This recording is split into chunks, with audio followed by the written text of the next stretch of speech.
Hi everyone, welcome back to the channel. Hope you doing well guys. I am super excited right now क्योंकि अभी फिलहाल मैं खड़ा हूँ जापान में। और अगर आप भी मेरी तरह जापान आना चाहते हो तो वीडियो आप ही के लिए है, क्योंकि हम बात करने वाले हैं टूरिस्ट वीजा के बारे में कि अगर आपको जापान आना है तो ये टूरिस्ट वीजा कैसे अप्लाई करना है, क्या डॉक्यूमेंट्स रिक्वायर्ड हैं, क्या वीजा मिलना आसान है, क्या चार्जेस हैं, कौन सी वेबसाइट पे जाके अप्लाई करो, कहाँ जाके डॉक्यूमेंट सबमिट करके आओ। सारी बातें हम इस वीडियो में करने वाले हैं। मैं आपको स्क्रीन पे लेके चलूंगा, आपको स्टेप बाय स्टेप दिखाऊंगा फॉर्म कैसे फिल करना है, सब कुछ। तो चलो वीडियो को स्टार्ट करते हैं और सबसे पहले बात करते हैं डॉक्यूमेंट्स की। तो डॉक्यूमेंट्स में सबसे पहली रिक्वायरमेंट आती है आपका पासपोर्ट। आपका पासपोर्ट 6 महीने वैलिड होना चाहिए। और उसके बाद आती है फोटोग्राफ। आपके पास इस डायमेंशन की फोटो होनी चाहिए। देन उसके बाद आपकी बैंक स्टेटमेंट, आपके अकाउंट में कम से कम 3 से 4 लाख रुपए चाहिए, पिछले 6 महीने से होना चाहिए आपके अकाउंट में। देन उसके बाद अगर आप जॉब कर रहे हैं तो आपको चाहिए कम से कम 3 महीने की सैलरी स्लिप्स। और अगर आप बिजनेस कर रहे हैं तो आपको चाहिए कंपनी का रजिस्ट्रेशन, बिजनेस रजिस्ट्रेशन, साथ में लेटर हेड, विजिटिंग कार्ड, कुछ भी लगा सकते हैं। अगर आपके पास ये सारे डॉक्यूमेंट्स हैं, इसके साथ आपको चाहिए 3 साल की ITR, income tax return. By any chance अगर आपके पास नहीं है, कॉन्टैक्ट कोई भी नियरेस्ट CA 500 से 1000 रुपए लेगा और आपको बना के दे देगा। एटलीस्ट 2 साल की तो मिल ही जाएगी आपको, वो आप लगा सकते हैं। आपके पास जब ये सारे डॉक्यूमेंट्स हो जाएंगे, फिर आपके पास एडिशनल डॉक्यूमेंट्स की रिक्वायरमेंट आती है, जो है आपका cover letter, itinerary, flight ticket. ये फ्लाइट टिकट आपको डमी लगानी होती है, dummy hotel booking and insurance. ये डॉक्यूमेंट्स बहुत इजीली अवेलेबल होते हैं। ना समझ आए आप कमेंट कर देना या इंस्टाग्राम पे आके मैसेज करना, मैं हेल्प कर दूंगा इन डॉक्यूमेंट्स में आपको। जब आपके पास ये सारे डॉक्यूमेंट्स हो जाएंगे, फिर आती है बात वीजा अप्लाई कैसे करना है, how to apply the visa. बहुत आसान है।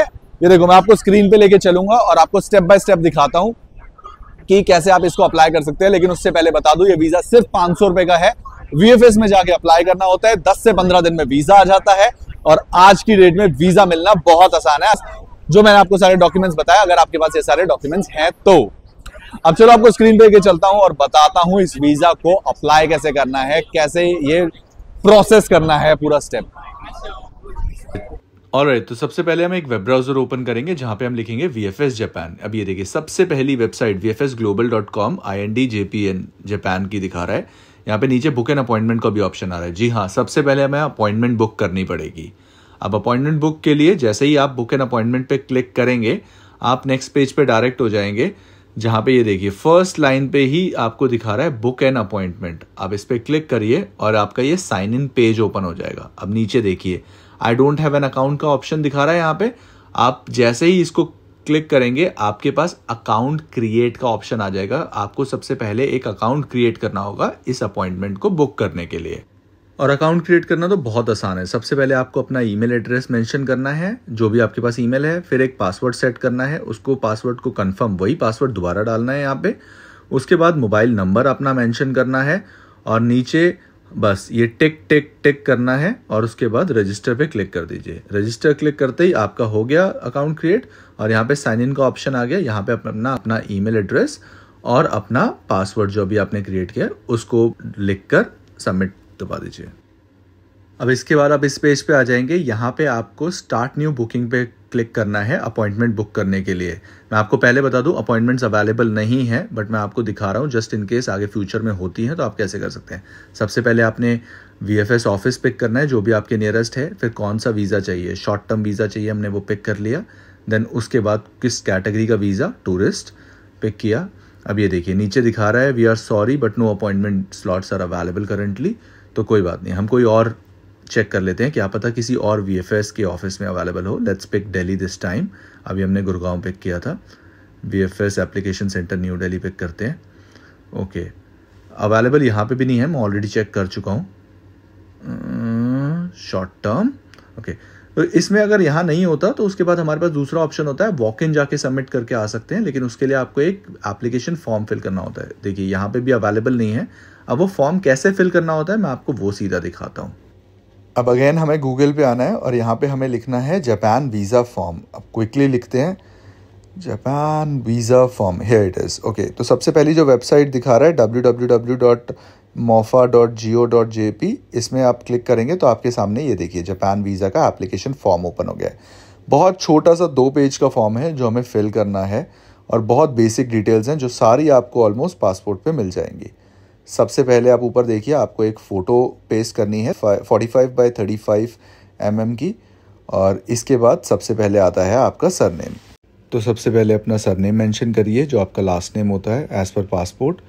उसके बाद आपका नीचे ऑप्शन दिखा रहा है given name and middle name. तो अगर आपका 2 नाम है, given name and middle name साथ में है, तो आप एक साथ लिख दीजिए, अदरवाइज सिर्फ अपना फर्स्ट नेम मेंशन करिए।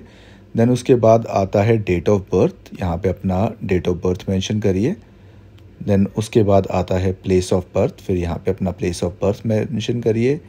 देन उसके बाद आपका जेंडर, फिर मैरिटल स्टेटस, फिर नेशनैलिटी, आप कहाँ से हैं, जैसे वी आर इंडियंस तो यहाँ पे हम इंडियन पिक करेंगे। और एक चीज़ का ध्यान रखना, जो चीज़ें मैं यहाँ पे मेंशन नहीं कर रहा हूँ, खाली छोड़ रहा हूँ, आप भी उसको खाली छोड़ सकते हैं, मेंशन करने की कोई ज़रूरत नहीं है। देन उसके बाद नेक्स्ट ऑप्शन पे आते हैं जो है आपका नेशनल आईडी, जो आपका आधार कार्ड नंबर हो जाता है, आप वो मेंशन करिए। और अगर आप इंडिया के बाहर से हैं तो जो भी आपका नेशनल आईडी है वो यहाँ मेंशन कर सकते हैं। देन पासपोर्ट किस टाइप का है, हमारा ऑर्डिनरी है with passport number. Then place of issue, passport कहाँ से इशू है। डेट ऑफ इशू, पासपोर्ट कब इशू हुआ है। अब आता है मेन इम्पॉर्टेंट, इशूइंग अथॉरिटी। तो हमारी जो पासपोर्ट की इशूइंग अथॉरिटी है, या आपके पासपोर्ट के आपको फर्स्ट पेज को जैसे ही आप ओपन करेंगे आपको वहीं पे लिखा हुआ दिख जाएगा, मिनिस्ट्री ऑफ एक्सटर्नल अफेयर्स नाम से है, आप वो भी लिख सकते हैं, या फिर MOEA लिख सकते हैं। देन उसके बाद डेट ऑफ एक्सपायरी, पासपोर्ट कब एक्सपायर हो रहा है। फिर आता है सर्टिफिकेट ऑफ एलिजिबिलिटी, आपको कोई ज़रूरत नहीं है इसको मेंशन करने की। देन उसके बाद पर्पस ऑफ विजिट, किस रीज़न से जा रहे हैं, तो हमारा टूरिज़्म है वो मेंशन करेंगे। फिर कितने टाइम का स्टे है वो मेंशन करिए। डेट ऑफ अराइवल, आप कब प्लान कर रहे हैं, ये जो भी आप डमी टिकट लगा रहे हैं उसके हिसाब से यहाँ पे डेट मेंशन करिए। देन पोर्ट ऑफ एंट्री, आप जापान में कहाँ एंटर करने वाले हैं, हम टोक्यो का प्लान कर रहे हैं डमी टिकट के हिसाब से, वो मेंशन करते हैं। देन नेम ऑफ शिप और एयरलाइन, कौन सी एयरलाइन से ट्रैवल कर रहे हैं, जो भी एयरलाइन आप पिक कर रहे हैं डमी टिकट के लिए, अब वो यहाँ पे मेंशन करिए। देन उसके बाद आता है एड्रेस, आप कहाँ पे रुकने वाले हैं। अगर आपके पास स्पॉन्सर है तो उनका यहाँ पे एड्रेस मेंशन करिए, अदरवाइज जो भी आपने डमी टिकट के लिए होटल बुक किया है आप वो यहाँ पे मेंशन करिए। देन उसके बाद उसी होटल का नंबर आपको आराम से गूगल पे या फिर आपकी बुकिंग पे मिल जाएगा, उसका कंप्लीट एड्रेस ये भी आपको बुकिंग पे मिल ही जाएगा। देन उसके बाद date and duration of the previous stay in Japan, अगर आप पहले कभी जापान आए हैं तो आपको वो यहाँ पे मेंशन करना है, नहीं आए हैं तो आप इसको इग्नोर कर दीजिए। देन उसके बाद यहाँ पे अपना करंट एड्रेस मेंशन करिए। अगर आपका पासपोर्ट का एड्रेस और आपका जो एड्रेस अभी जहाँ रह रहे हैं वो अलग है तो यहाँ पे एज़ पर पासपोर्ट मेंशन कर दीजिएगा, अगर आपके पास कोई प्रूफ नहीं है तो। देन उसके बाद अपना नंबर मेंशन करिए। Then email address, make sure email address सही हो, आपके पास एम्बेसी से आ सकती है ईमेल, किसी भी चीज़ से रिलेटेड कोई डॉक्यूमेंट चाहिए होगा तो। देन फिर आप जो भी जॉब कर रहे हैं या बिज़नेस कर रहे हैं आपको यहाँ पे अपना ऑक्यूपेशन लिखना है, क्या काम करते हैं। फिर उसके बाद कंपनी का नाम, जिस भी कंपनी में आप काम कर रहे हैं, एंड कंपनी का एड्रेस। अब यहाँ पे NA लिखिए, फिर अगर आपको कोई स्पॉन्सर नहीं कर रहा अगेन NA, फिर सब पे नो पे टिक करिए। देन उसके बाद नीचे डेट ऑफ एप्लीकेशन पे आप डेट मेंशन करिए, आज कल जब भी आप अप्लाई कर रहे हैं, और उसके बाद सिग्नेचर ऑफ एप्लीकेंट में साइन करिए, and that is it. Alright, तो अगर आप यहाँ तक पहुंचे हो इसका मतलब है या तो आप वीजा अप्लाई कर चुके हो या माइंड में आ रहा है कोई डाउट, कोई बात नहीं, मैं हूं यहाँ पे हेल्प करने के लिए। और ये सिर्फ जापान वीजा के लिए नहीं है, वर्ल्ड में कहीं पे भी जाना है ना, किसी भी कंट्री का वीजा नहीं समझ आ रहा, feel free to contact me, comment करो या फिर इंस्टाग्राम पे आके मैसेज करो, मैं हेल्प डेफिनेटली करूंगा।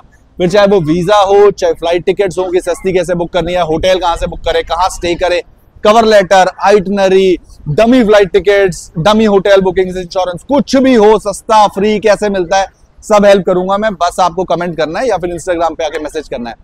इसी के साथ मिलते हैं ऐसे आगे आने वाली और इंटरेस्टिंग वीडियोस में। चैनल को कर दो सब्सक्राइब, बेल आइकन को दबा दो, क्योंकि मैं खड़ा हूं अभी जापान में और आगे आने वाली वीडियोस बहुत मजेदार होने वाली है। तब तक के लिए bye, take care and keep travelling guys.